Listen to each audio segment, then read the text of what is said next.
के वीडियो में हम देखेंगे Kirchhoff current law and Kirchhoff voltage law.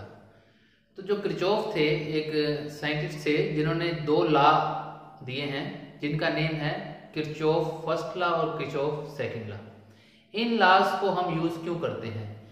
अभी के लेक्चर से पहले हमने देखा था कि जो रेजिस्टेंसेस को हम सीरीज में कनेक्ट करते हैं एंड पैरेलल में कनेक्ट करते हैं, तो उनका सीरीज सोल्व करके और पैरेलल सोल्व करके हम किसी न्यूमेरिकल को या प्रॉब्लम को सोल्व कर रहे थे। लेकिन कई बार क्या होता है कि जो सीरीज और पैरेलल को सोल्व करने के बाद भी हम उस सर्किट को सोल्व नहीं कर पाते हैं। तो ऐसी जगह में हम ये लॉज यूज करते हैं जिनका नेम है किरचॉफ करंट लॉ और किरचॉफ वोल्टेज लॉ।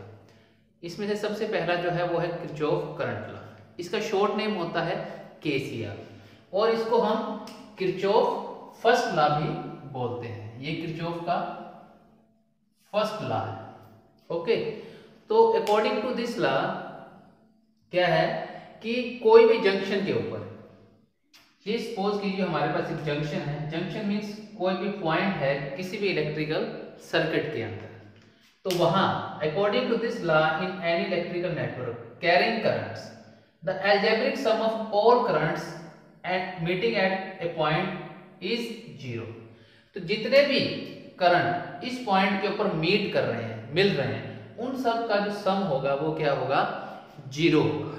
ठीक है, तो ये स्टेट करता है किरचॉफ का फर्स्ट लॉ जो है केसीएल। तो हमने मान लिया हमारे पास ये एक जंक्शन है। ठीक है, इस जंक्शन के ऊपर 6 करंट्स हमने सपोज कर लिए एग्जांपल के लिए।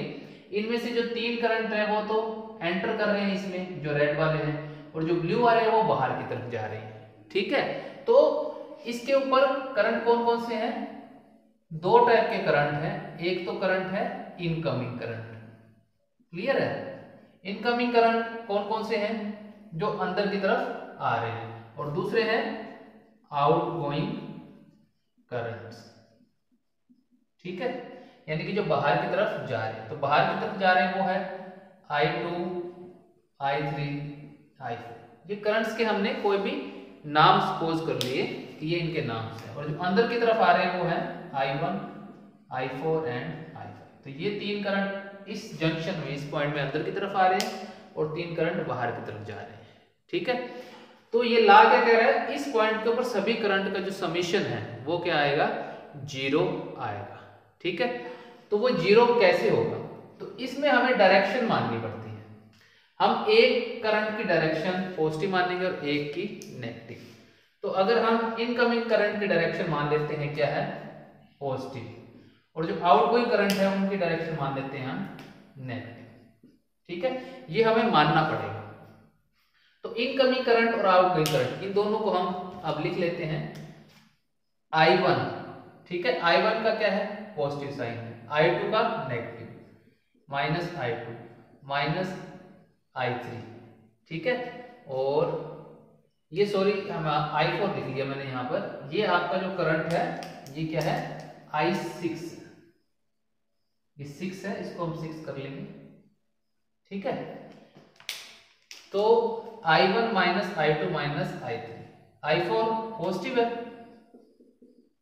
I5 पॉजिटिव है, और I6 नेगेटिव। ठीक है, तो जितने भी आउटगोइंग करंट है उनके आगे हमने नेगेटिव साइन लगा दिया, और जितने इनकमिंग करंट है उनके आगे पॉजिटिव साइन लगा दिया। तो 6 करंट्स हो गए हमारे पास यहाँ पर एग्जांपल में। उन 6 का 6 हमने क्या कर दिया? सम कर दिया। तो सम करने के बाद जो आंसर आना चाहिए वो क्या आना चाहिए? जीरो। तो ये आपका केसीएल होगा। अलजेब्रिक सम जो होगा वो जीरो होगा। इसको हम शॉर्ट में रिप्रेजेंट करें तो ऐसे सिग्मा आई एन कर दें या आई कर दें इज इक्वल टू जीरो। ठीक है, इसका मतलब क्या है? स्मॉल आई का मतलब क्या है? 1 से लेके n तक, यानी कि I1, I2, I3, I4, I5, I6। तो इस तरीके से सिग्मा आई जो होगा वो जीरो होगा। ठीक है, इसकी जो दूसरी डेफिनेशन बनेगी वो क्या बनेगी?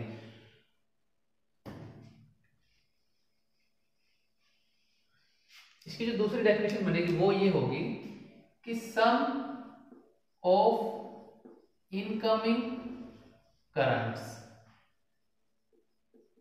is equal to sum of outgoing currents। ठीक है, तो यहीं से ये चीज निकल कर आएगी। इसको हम दूसरी टर्म्स में ये कह सकते हैं। अब पॉजिटिव वाले अगर हम इस साइड रख लें सारे, देखिए I1 plus I4 plus I5, minus वाले उस साइड ले जाएं I2 plus I3 plus I6।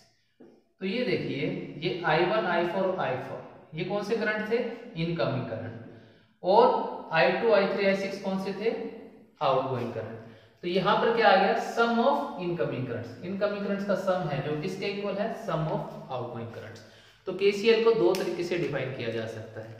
तो फर्स्ट डेफिनेशन ये है कि algebraic sum of all currents at a junction is equal to 0। Second definition ये हो जाएगी, the sum of incoming currents at a point और at a junction is equal to the sum of outgoing currents. तो ये first law होगा KCL. अब इसको हम प्रॉब्लम सोल्व करने में अप्लाई कैसे करेंगे, उसके लिए हम अलग से क्वेश्चन करेंगे।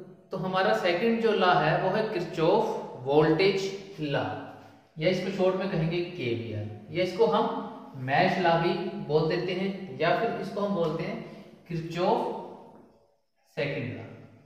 तीनों में से कोई भी नेम इसका हम बोल सकते हैं। तो इसकी जो स्टेटमेंट है वो क्या है, according to this law in a close circuit और मैश। हमारे पास कोई भी क्लोज सर्किट है, जैसे ये हमारे पास एक क्लोज सर्किट है, बंद सर्किट है। क्लोज सर्किट को हम मैश भी बोलते हैं, तो इसको हम क्या बोल सकते हैं, मैश। तो कोई भी जो क्लोज सर्किट है, the algebraic sum of EMF acting in that circuit, इस सर्किट के अंदर जितने भी ईएमएफ एक्ट कर रहे हैं, ईएमएफ क्या होते हैं, इलेक्ट्रोमोटिव फोर्स, यानी कि जितने भी वोल्टेज सोर्स है इस तरीके से जिसका सिंबल होगा, ठीक है, जहां से हम सप्लाई दे रहे हैं। So the algebraic sum of EMF acting in that circuit is equal to the algebraic sum of voltage drop. इन सब इस तरह के ईएमएफ जितने होंगे इस क्लोज सर्किट के अंदर, उन सब का सम किसके इक्वल होगा, जितना इनके अक्रॉस वोल्टेज ड्रॉप होगा। क्लियर है। तो वोल्टेज ड्रॉप क्या है वो मैंने लिखा है, products of current and resistance. ठीक है, तो ये इसकी डेफिनेशन होगी। इसको हम और अच्छे से समझते हैं इस सर्किट की हेल्प से। तो सपोज कीजिए हमने ये एक सर्किट ले लिया जिसके अंदर तीन रेजिस्टेंसेस हैं R1, R2 एंड R3, तीनों के तीनों सीरीज के अंदर कनेक्टेड है, और एक यहाँ से वोल्टेज सोर्स ले लिया E। तो ये जो वोल्टेज सोर्स है इसको हम क्या बोलते हैं, EMF, इलेक्ट्रोमोटिव फोर्स। तो ये इसका पॉजिटिव टर्मिनल हो गया और ये नेगेटिव हो गया। ठीक है, तो यहां से इसके कारण इसमें करंट फ्लो होने लग गया I। तो जब इसमें करंट फ्लो होगा तो इसके अक्रॉस जो वोल्टेज आएगी वो क्या आएगी, voltage V1 is equal to I into R। ये क्या होगा, वोल्टेज ड्रॉप। ठीक है, वोल्टेज ड्रॉप इसी को कहते हैं product of current and resistance. इसके अक्रॉस वोल्टेज ड्रॉप क्या आएगा, I इंटू R2, और इसके अक्रॉस वोल्टेज ड्रॉप क्या आएगा, I इंटू R3। ठीक है, तो इस सर्किट के अगर हम देखें, in this circuit sum of EMF, इसमें ईएमएफ कितने हैं, इस तरह के वोल्टेज सोर्स कितने हैं, एक ही है, तो टोटल ईएमएफ कितना आ जाएगा, E होगा। अगर दो होते E1 E2 दोनों को हम प्लस कर लेते, E1 प्लस E2। और वोल्टेज ड्रॉप्स कितने हैं, sum of voltage drops, voltage drops हमारे पास कितने हैं, तीन, V1 plus V2 plus V3। इन तीनों का हमने सम कर लिया। तो अब जो ये लॉ है ये क्या कहता है कि हमारा जो ईएमएफ का सम होगा, तीनों ईएमएफ का जितने भी ईएमएफ उनका सम किसके इक्वल होगा, जो वोल्टेज ड्रॉप है। ठीक है, तो ये इसका फॉर्मूला बन जाएगा। या फिर हम इसको अगर V1 की जगह लिखते हैं IR1 plus IR2 plus IR3, तो ये भी आपका ट्रू होगा। तो E is equal to IR1 IR2 plus IR3। Clear है, तो ये इसकी डेफिनेशन हो जाएगी। अब इसको हम सर्किट के अंदर अप्लाई कैसे करेंगे, तो जब हम इसके ऊपर प्रॉब्लम लेंगे तो वहां से हम इसको देख सकते हैं। तो ये जो मैंने डेफिनेशन दी थी उसके अकॉर्डिंग ये हमने लिखा है। और दूसरा हम क्या लिख सकते हैं इसको कि according to this law in a closed circuit or mesh the algebraic sum of EMF and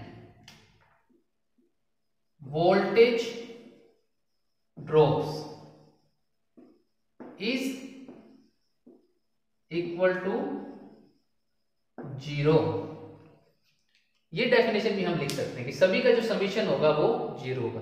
इसके लिए हमें डायरेक्शन कंसीडर करनी पड़ेगी, ठीक है। तो ये देखिए, ये पॉजिटिव ये नेगेटिव, यहां से करंट गया तो इसके क्रॉस जब वोल्टेज ड्रॉप होगा तो इसकी डायरेक्शन ये बनेगी, ये पॉजिटिव ये नेगेटिव, क्योंकि करंट हमेशा हाई पॉजिटिव से नेगेटिव की तरफ फ्लो करता है, हाई पोटेंशियल से लो पोटेंशियल की तरफ।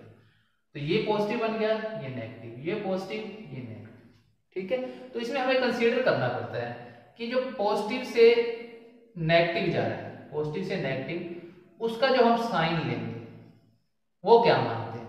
अगर हम उसका साइन मान लें नेगेटिव, और जो नेगेटिव से पॉजिटिव जाएगा उसका साइन मान लें हम पॉजिटिव, ये आपको डायरेक्शंस कंसीडर करनी पड़ेगी। तो देखिए, पॉजिटिव से नेगेटिव, अब इसमें हम ईएमएफ देख लेते हैं। सबसे पहले ये ईएमएफ हो गया और ये वोल्टेज ड्रॉप, इन सब का क्या करना है, हमने सम करना है। सम करते टाइम हमने इसके आगे साइन ध्यान रखना है कि पॉजिटिव आएगा या नेगेटिव, वो किसके अकॉर्डिंग डिसाइड करना है, इसके अकॉर्डिंग। तो देखिए, अगर हम मान लेते हैं ये मैश है और इस मैश के अंदर हम डायरेक्शन इस तरीके से डिसाइड कर रहे हैं, इधर से चलते हुए इधर। तो देखिए, ये नेगेटिव से पॉजिटिव जा रहा है, नेगेटिव से पॉजिटिव, उसका साइन क्या आएगा, पॉजिटिव। तो ई को हम लिख लेंगे पॉजिटिव। फिर यहाँ आगे बढ़े, ये पॉजिटिव से नेगेटिव जा रहा है, तो V1 पॉजिटिव से नेगेटिव का साइन नेगेटिव, तो V1 हमारा नेगेटिव आ गया। इसी तरीके से V2 भी नेगेटिव, V3 भी नेगेटिव, ठीक है।